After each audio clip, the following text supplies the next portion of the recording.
నిరుద్యోగ సమస్యల గురించి కూడా ఇక్కడ మనం అందరం చర్చించాం అధ్యక్ష గతంలో మనం చూసాం గత ప్రభుత్వం 2,30,000 పెండింగ్ పోస్టులు భర్తీ చేస్తున్నారు అధ్యక్ష. అది జరగలేదు.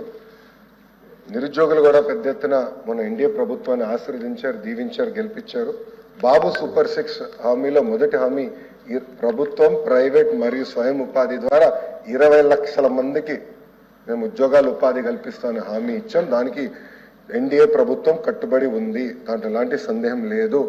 దాంట్లో భాగంగా చంద్రబాబు నాయుడు గారు 5 సంతకాలు చేస్తే తొలి సంతకం మెగా డిఎస్సి పైన ఉంది. ఆ మెగా డిఎస్సి ప్రక్రియ పకడ్బందీగా పూర్తి చేస్తాం. ఆల్రెడీ చంద్రబాబు నాయుడు గారు గౌరవ ముఖ్యమంత్రులు రివ్యూలు స్టార్ట్ చేశారు. పెట్టుబడులు ఎన్ని తీసుకొచ్చాం గత 40 రోజుల్లో రివ్యూ స్టార్ట్ చేశారు. మీరు చూస్తారు కదా, పెద్ద ఎత్తున పెట్టుబడులు వస్తాయి, పరిశ్రమలు వస్తాయి. ఆంధ్ర రాష్ట్రానికి నిరుద్యోగ యువకులకు ఉద్యోగాలు కల్పించే లక్ష్యంగా మేము పనిచేస్తాం అధ్యక్ష.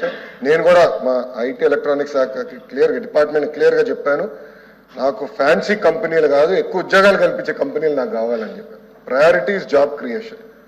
సో నాకు ఏ కంపెనీ ఎన్ని ఉద్యోగాలు కల్పిస్తున్నా వాళ్ళకి అంత ఇన్సెంటివ్లు ఇస్తాను తప్ప పెట్టుబడుల పైన ఇన్సెంటివ్లు కాదు, ఉద్యోగాల కల్పన పైన ఇన్సెంటివ్ అనే లక్ష్యంగా మేము పనిచేస్తున్నాం. మీరు రిక్రూట్మెంట్ గురించి కూడా అడిగారు అధ్యక్ష. ఆ రిక్రూట్మెంట్ ప్రక్రియ మేము పూర్తి చేస్తాం. గవర్నర్ గారితో కూడా చర్చించాను. ఆయన ఫార్మర్ సుప్రీంకోర్టు జస్టిస్, ఆయన సలహాలు సూచనలు కూడా తీసుకుంటున్నాను. తప్పనిసరిగా ఆ ప్రక్రియ మేము పూర్తి చేస్తాం. ఎందుకంటే ఉపాధ్యాయులు లేకపోతే ర్యాంకింగ్లు ఎట్లా పెరుగుతాయి అధ్యక్ష?